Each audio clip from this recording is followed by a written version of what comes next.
So I should tell you that Jen just arrived, or actually she's been here, so you can understand why she's in the luggage business and the travel sector, just on time. So before we start, we had a whole 20 minutes to cover a lot of ground, but I want to know about this audience, and I want them, our panelists, to know about the audience. So by a show of hands, how many investors are there in the audience? Investors.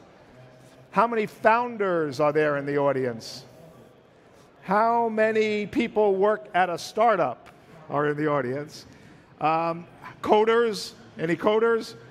Marketing, biz, and sales? How about students? No students. They couldn't afford the price here. So anyway, we're talking about how to scale, and we've got a very eclectic panel here today.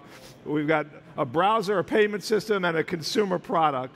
And so I'm just going to go real quick. I think we may have time from some audience questions, but I'm going to ask Jen, who's your audience, and how do you reach them?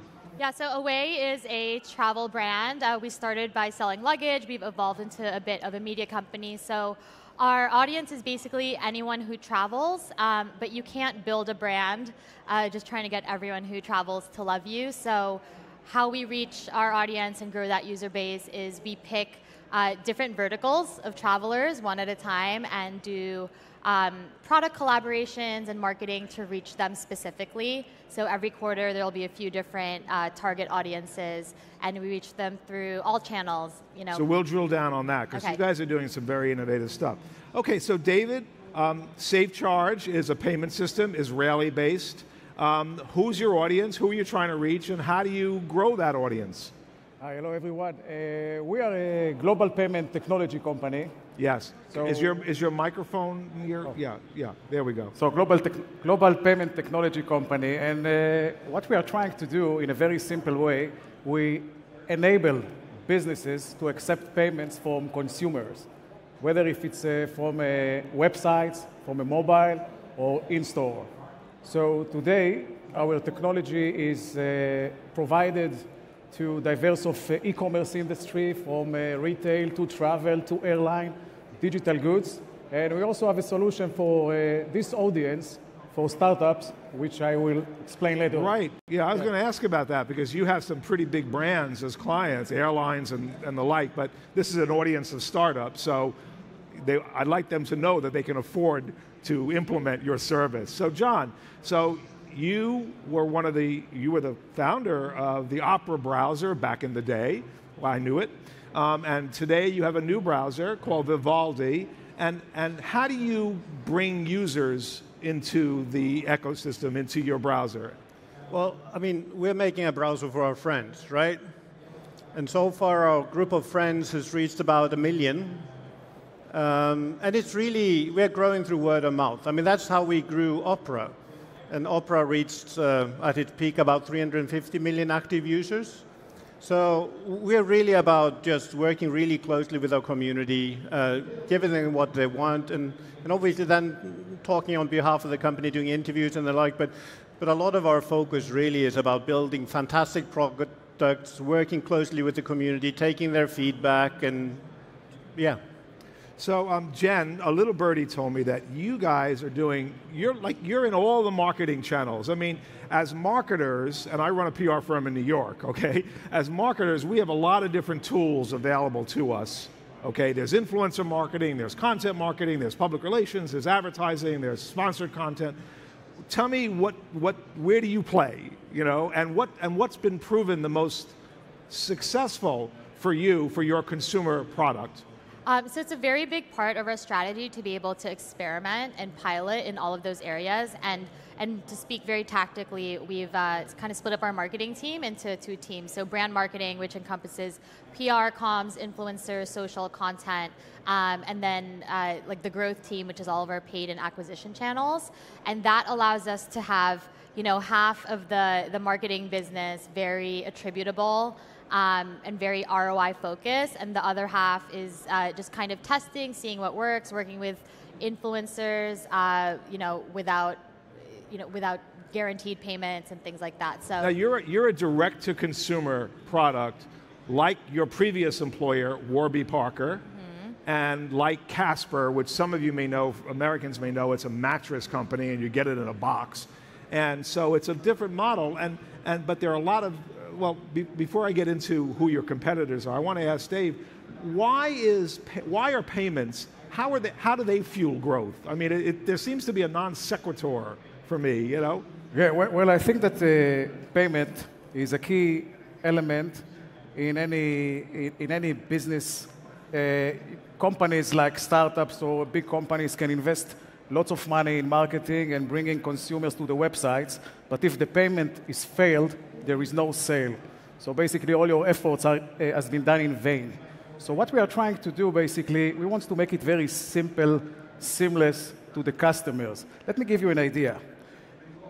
China is a big market. If you will not support in the checkout page WeChat Pay, you're probably losing 50% of the market. Another example, we are here. Wait, does everyone know what WeChat Pay is in China? So they don't work with our payment systems in China or throughout Asia. They have their own way. They don't trust banks, I don't think. You know. Let me give you an example from here. You know, Portugal market. If we will not support Multibanco, which is the local scheme here in Portugal, you're probably losing 80% of the market. So there is no point to bring consumer to a checkout page without supporting the local payment method. Right. So what we are doing in Safecharge, we are trying to let the consumers feel that they are buying locally. In languages, we support all type of languages, in currencies, and definitely in local payment methods. So it's a seamless payment system that makes the process, the transaction. There's no friction there, as we say. Frictionless. So John, here you have an audience, a lot of startups, a lot of founders. Why Vivaldi? Why their browser for them? What are the advantages? And tell me a little bit of what you built into it so they can understand how you're marketing. Well, really, it's about the individual requirements. I mean, we see the individual requirements of everyone. So we get the feedback from users. We don't look at what you're doing. We take your word for what you'd like us to build. And we are trying to be innovative. Instead of seeing you as something, I mean, almost like you're the product, we build the product for you based on your feedback. You want something from us, we'll build that for you. You want something else, we'll build it for you. The same for you. In combination, this is a massively flexible product that can adapt to the needs of just about everyone. I mean, to start a browser in the age of Google just seems not to be like a good prospect, you know. I mean, how do you? I mean, you're a pretty brave person, I guess, you know. Well, I mean, you have to remember, this is the world that I know. When we started, the competition was Mosaic, and even then there was discussion: can we compete with Mosaic? Now, most of you don't remember Mosaic. Then there was Netscape, right? You can't compete with Netscape, and then Netscape was killed by Microsoft, and we were still around with Opera. So now, competing as Vivaldi, it's the same thing. We're competing with the same companies, give or take a few. Right. They're the most powerful companies in the world. They're really difficult to compete with. They're being assholes at times. I mean, that's the situation we live with, and I love it. So Jen, for startups, and I work with a lot of startups, first mover status is one of those things that people want to achieve. They want to be the first one out of the box, build their brand. And I kind of think Away was maybe not first mover, but among the first movers. So how do you protect your franchise? How do you? There are a lot of companies that are now in the luggage space. And they have smart luggage and luggage where you plug in your USB ports and that kind of thing. So what have you done to preserve your first mover status? Well, I think the first thing was, one, establishing that first mover status, whether it was to investors or to our early customers, by differentiating ourselves from the other first movers. So coming into the luggage industry, there's a lot of incumbents whose names people already know, and then you have this subset of companies like us that people categorize in the smart luggage space. And something that was really important to us in the beginning was to distinguish ourselves from the other startups who are trying to be first movers by, we like to say we're thoughtful luggage, not smart luggage. We actually pared back a lot of the features because they didn't really serve our customers that well. And I think, as we're growing and we're nearing like our first 1 million customers, right? To kind of answer that first question on the screen, the most challenging growth phase is to evolve in a way that that doesn't betray your early adopters, but also recognizes that now you go to an airport like in New York or in LA and you see a lot of away bags, and as it's reaching critical mass, there's a new subset of customers who are looking for more things like customization or new colors, and right. you have to so evolve. You have to evolve. You have to change. You have to evolve. Yeah. Or you'll be disrupted. Exactly. Yeah. So Dave, one of the questions that just came in from the audience is, so your company is public. So you've been around, you told me 17 years, right? So, but you've evolved and you've changed. So what would you say is the most challenging growth phase after the launch? Well, specifically for this audience, now I understand that it's about startup. We are trying to give you access to a very complicated network. The bank's network is still in a legacy mode, let's say. So we are trying to make it very simple for you, a very easy interface to connect to the network. And as your payment partner, we are more than allowing you to accept payments in minutes. We also want to give you faster payments. We want to improve your cash flow. So were you glad to do your IPO? Were you glad to go public? Did that help? Did that accelerate the growth? Absolutely. I think the decisions to go public was a great decision, smart decision by the shareholders of the company. And it gave us the credibility. It gave us a very strong balance sheet, which some of it we can also use for you, startup, as a working capital facility to come and join us, to give you faster payments, to support your growth. And again, back to the payments, it's sitting on the critical path. Right. Without a proper payment engine, your conversion will not be that good. So we are all the time thinking about maximizing the conversion, the sales conversion for our online retailers, and specifically for the startups here. Got it. So Dave, thank you. So John, so my world has changed. It used to be we could get a story somewhere and it would drive the conversation. But today in marketing, you need brand ambassadors. You need advocates for your business. So you're building communities of users. How do you get them to spread the word? What how do you empower them to become advocates for the Vivaldi browser? Actually, they want to. They ask us, how can we help? I mean, that's how it's working. We have a lot of volunteers, and we're in a fantastic position like that. People want to help us. They want us to succeed. They like what we are doing. So they're helping us translate to the local languages. We have 70 languages in the works. They help us test the products.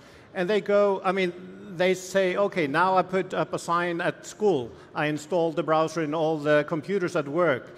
Well, typically that's more like school, but they put up a sign at work. I mean, they do things like that for us because they'd like us to succeed. It's kind of, we're working with them. We have a common goal. We will build a great browser together as a team. They tell us what they want, we give them what they want, and they help us spread the word to their friends. You must have a great product. I think we do. Yeah.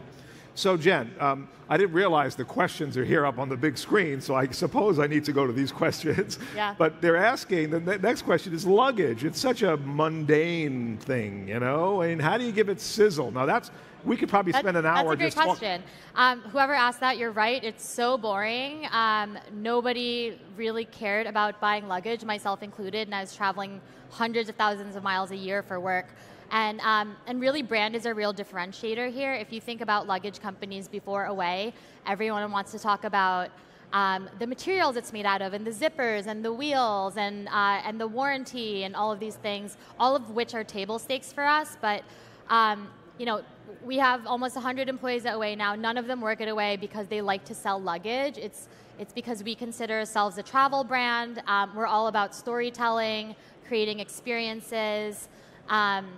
And really just selling travel, which is how we've kind of evolved into magazines and podcasts. Now you have a newsletter, right? Do you send out a newsletter or something? We have an online and print magazine. An online magazine. Yeah.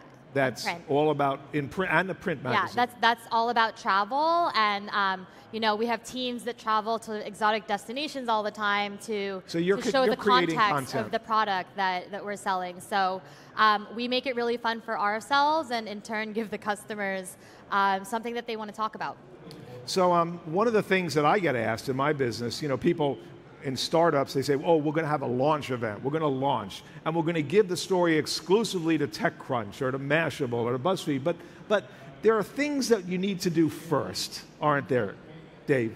You know, you just can't go out and, you know, you need to get your ducks in. What do you need to do before you go public, before you bring it to the news media? Bring your story. I will try to give it, again, in a very simple way. First of all, you need a concept. You need to make sure that your concept is good. You need to go through a POC, proof of concept, in a soft launch. Proof of concept. Proof of concept, absolutely. So you need a concept, you need a proof of concept. I think that you need to be very selective with the team. Right. You are hiring next to you. You need to build your A team, because eventually everything is about people. People are the power. So you need them next to you. And with hard work, the rest will come from itself. And you told me earlier it was hard to find developers and coders because you have the big three, you know, sucking them all up, you know. So you're competing with the Googles and the Facebooks to get talent. Is that correct? Or where you are in? You know? Israel is quite considered as a technology leading country. We are developing our core processing engine in Tel Aviv, in Israel, and there are talented, obviously, in Israel. You need to compete on them. We can take them. We are working with very talented people on the processing. Right. Payment is complicated, but we can scale. You know, there are many other places to develop, but the core is in Israel, absolutely. Right. So John and Jen, as a startup, you don't have the funds to compete with some of the big boys and girls that are playing in the sandbox with you. They're well-established brands. How do you siphon away from Google and from Chrome and from Firefox, for example? How do you siphon users away from that, from those browsers? It's really about, again, those browsers, they're typically looking at you as a product more than a user at times. So in our case, given that we are thinking very differently, we are thinking about you and your requirements, it really is that simple. We look at what you need, we give you what you want, we work closely with you, we see your request, we listen to your request, we answer your request. We have a lot of people, all our developers, everyone in the company is active in the community with the users. We have our own community where there's 100,000 or so that are visiting our community. And whenever we send out releases, there's comments, we engage with them. Okay. And we do that in our name, individually. That works. Okay. Well, listen, you guys are great. Jen, I would get to you, but I'm looking at the clock and we've run out of time. So I want to thank our panelists. You guys are great, and best of luck. And you can probably find them or use the app to reach them if you have any lingering questions, okay? So thank you all. Thank you.